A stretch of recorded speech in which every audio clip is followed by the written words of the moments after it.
आतंकी तहव्वुर राणा से पूछताछ का आज 5वां दिन है और एनआईए तहव्वुर राणा से रोजाना 10 घंटे पूछताछ कर रही है। राणा ने एनआईए से पेन, पेपर और कुरान की डिमांड भी की है। मुंबई हमले का मास्टरमाइंड है तहव्वुर राणा, जिसे लंबे समय बाद भारत लाया गया। अब उसके बाद से ईडी की कस्टडी में है और ईडी उससे हर रोज 10 घंटे पूछताछ करती है। आपको बता दें कि उसको इनपुट मिला था, वो बहुत अहम था। उसी सिलसिले में उससे पूछताछ की जा रही है कि आखिर उसका मकसद क्या था। यूपी के 3 जिलों में जो उसने रेकी की थी, उसे उस पे क्या इनपुट मिला, किसे उसने ट्रांसफर किया, कैसे पूरा षड्यंत्र रचा गया था, ये सारी जानकारी ली जा रही है।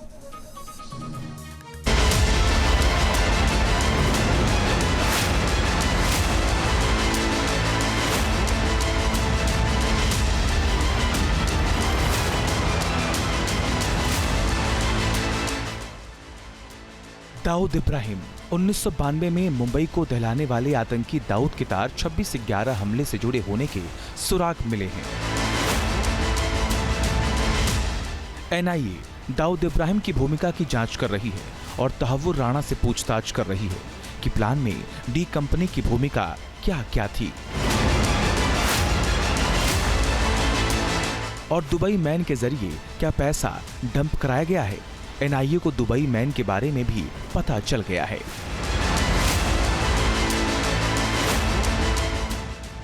आतंकी तहव्वुर से पूछताछ, खुल गया दुबई मैन का राज। क्या दाऊद का नाम कोडवर्ड में दुबई मैन था या फिर दाऊद का कोई गुर्गा था जिसके संपर्क में हेडली और राणा मुंबई अटैक के दौरान लगातार दुबई और कश्मीरी आतंकवादी के संपर्क में थे। दुबई में रहने वाला ये आदमी राणा और हेडली से 2005 में ही संपर्क में आया था। जांच एजेंसी को इस बात का शक है कि यह व्यक्ति डी कंपनी के लिए काम करता था। तो क्या मुंबई को दहलाने की साजिश में दाऊद इब्राहिम भी था, हेडली और राणा का साझेदार? वो व्यक्ति दुबई से जुड़ा हुआ है, वो व्यक्ति करीबी हो सकता है डी कंपनी का, वो डी कंपनी का एम्प्लॉय हो सकता है और दाऊद इब्राहिम का करीबी हो सकता है। तो क्या दाऊद की तहव्वुर हुसैन राणा और डेविड कोलमैन हेडली से 2005 में बात हुई थी और क्या दाऊद इब्राहिम भी उस मास्टरमाइंड के साथ सीधे संपर्क में था जिसकी वजह से मुंबई दहला था? और क्या 2005 में ही शुरू हो गई थी मुंबई को दहलाने की पटकथा? राष्ट्रीय जांच एजेंसी एनआईए ये भी पता लगाने में जुटी है राणा और हेडली के भारत में लोकल मददगार कितने थे। इस पड़ताल में एम्प्लॉय बी वाले कोडवर्ड से पूरी कुंडली खुलेगी। इसने राणा के कहने पर हेडली के लिए ऑपरेशन और लॉजिस्टिक में मदद की थी। हेडली के मुंबई वाले ऑफिस से जुड़ा था कनेक्शन। पाकिस्तानी हेडलर्स के डेटा को बदलने की जिम्मेदारी थी। इसी एम्प्लॉय बी ने राणा को दिए थे लॉजिस्टिक सपोर्ट और पूरा प्रोटीन। हेडली के लिए रिसेप्शन, ट्रांसपोर्ट, ठहरने की जगह और ऑफिस की व्यवस्था करता था। तहव्वुर राणा अभी तक किसी भी लिंक से इनकार करता रहा है, मगर एनआईए उस एम्प्लॉय बी और तहव्वुर राणा को आमने सामने बैठाकर सवाल जवाब कर रही है, जिसने जांच एजेंसी को बताया था कि उससे मुंबई में क्या करना है। इसका आदेश सीधे तहव्वुर राणा से मिलता था। राणा और हेडली के बीच 131 फोन डिटेल को लेकर सबूत के रूप में पेश करने के लिए राणा की वॉइस का सैंपल भी आज लिया जा सकता है। एम्प्लॉय बी के ठीक सामने बिठा करके तहव्वुर हुसैन राणा की बातचीत की जाएगी। सूत्र तो ये भी बता रहे हैं कि आज टेक्निकल एविडेंस के रूप में डेविड कोलमैन हेडली और तहव्वुर हुसैन राणा के बीच 231 बार जो फोन की बात हुई है, उसके लिए तहव्वुर का वॉइस सैंपल भी लिया जा सकता है, ताकि ये सीधे तौर पर कनेक्टिंग डॉट्स के आधार पर ये स्पष्ट किया जा सके कि कैसे मुंबई को दहलाने और पूरे भारत के 5 राज्यों की रेकी करने के लिए जो बातचीत हुई उसमें वाकई तहव्वुर हुसैन राणा है, क्योंकि उसके वॉइस सैंपल को भी आज ही कलेक्ट किया जा सकता है। सैन्य ठिकानों की रेकी क्यों की थी? सूत्रों के हवाले से बताया जा रहा है कि मुंबई की तरह आतंकियों के टारगेट पर कई और शहर भी थे। चौंकाने वाला खुलासा ये हुआ कि राणा ने दिल्ली, आगरा जैसे शहरों में सेना के ठिकानों को टारगेट पॉइंट पर लिया था। उसने एनडीसी की रैकी भी की थी। इसीलिए एनआईए की जांच में अब मिलिट्री इंटेलिजेंस की एंट्री हो रही है। 3 कैंटोनमेंट एरिया का दौरा किया था, जिनमें दिल्ली कैंट, मेरठ कैंट और आगरा छावनी महत्वपूर्ण है। तो क्या तहव्वुर राणा के निशाने पर सिर्फ माया नगरी वाणिज्य राजधानी मुंबई नहीं बल्कि भारतीय सेना भी थी?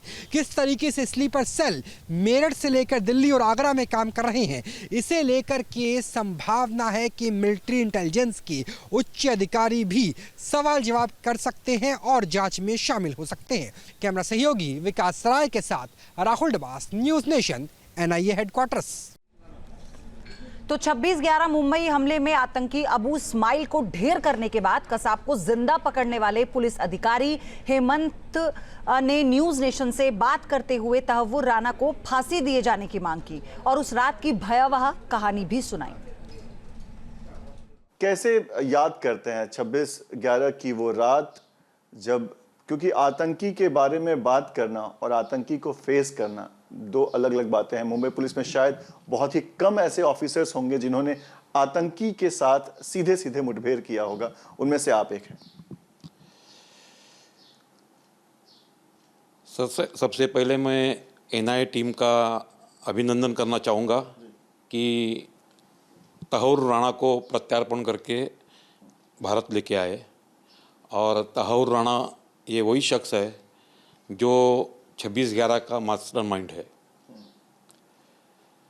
26/11/2008 उस वक्त मैं असिस्टेंट पुलिस इंस्पेक्टर ये पद पे था और मेरी नियुक्ति डॉक्टर डीबी मार्ग पुलिस स्टेशन में थी। रात नाइट ड्यूटी थी मेरी। करीब 9:30 बजे मेरे सीनियर इंस्पेक्टर श्री नागप्पा रायप्पा माड़ी, इन्होंने मुझे उनके चेंबर में बुला के ये कहा कि ताज, ट्राइडेंट, सीएसटी इस जगह पर गोलीबारी चल रही है, आप तुरंत गिरगांव चौपाटी पे जाके नाकाबंदी शुरू कर दीजिए। और करीबन 12:15 बजे हमें कंट्रोल रूम से एक मैसेज आया कि स्कोडा कार में 2 टेररिस्ट है और वो गिरगांव चौपाटी की ओर आने की चांसेस है।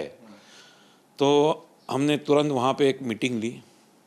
तब हमारे जो जवान थे, हमारे जो कांस्टेबल थे, हमारे जो ऑफिसर थे, उन्होंने एक बात कही, सर कुछ भी हो पर ये जो गाड़ी आएगी ये पॉइंट से आगे नहीं जाएगी, हम वो कार को यहीं पे रोक देंगे। उनका जज्बात, उनके हौसला वो देख के वाकई में मुझे भी हिम्मत, मेरी भी हिम्मत बढ़ गई। फिर हमने 2 टीम की वहाँ पे, एक तुकाराम ओमड़े जी, संजय गोविलकर और उनके साथ और 6 अमलदार हमने बैरिकेड के पीछे उनको तैनात कर दिया। मैं, भास्कर कदम और भास्कर कदम का डिटेक्शन स्टाफ, वो हम लोग रोड डिवाइडर पे और रोड डिवाइडर के पीछे खड़े हो गए। करीबन 12:30 बजे वो स्कोडा कार उस जगह पे पहुंची जहां हम नाकाबंदी कर रहे थे। हम जहां नाकाबंदी कर रहे थे उससे 50 फीट की दूरी पे आके रुक गई वो गाड़ी।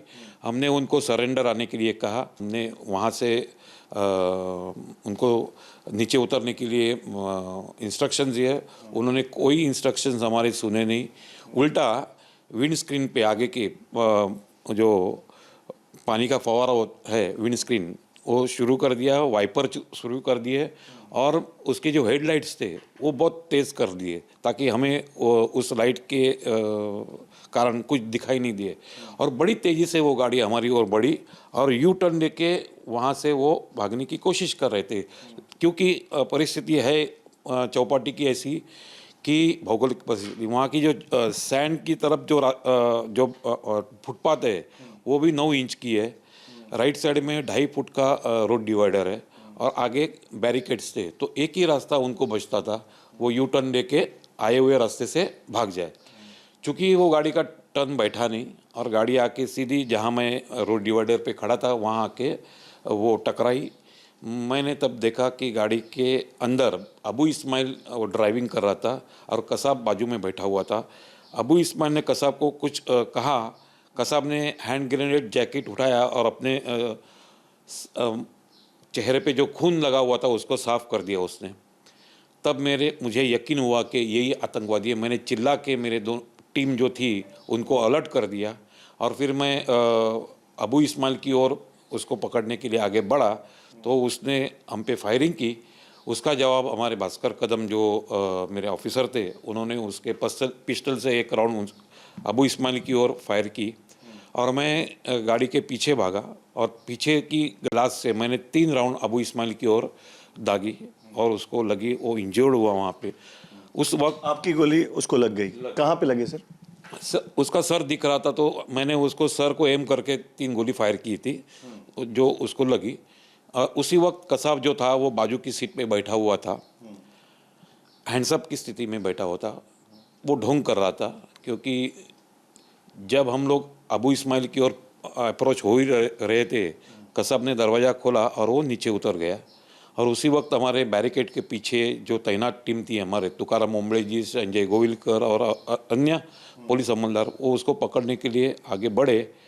जैसे ही कसाब को हमारे ओंबळे जी ने पकड़ा, उसी वक्त उसने AK-47 निकाली, अपने जैकेट में छुपाई हुई और फायरिंग की। वो जो सारी गोलियां थी हमारे तुकाराम ओंबळे जी को लगी। गोलियां लगने के बावजूद भी उसने अपनी जो पकड़ थी वो ढीली नहीं की कसाब के ऊपर। न्यूज नेशन अब व्हाट्सएप पर खबरों के ताजा अपडेट के लिए न्यूज नेशन के इस QR कोड को स्कैन करें।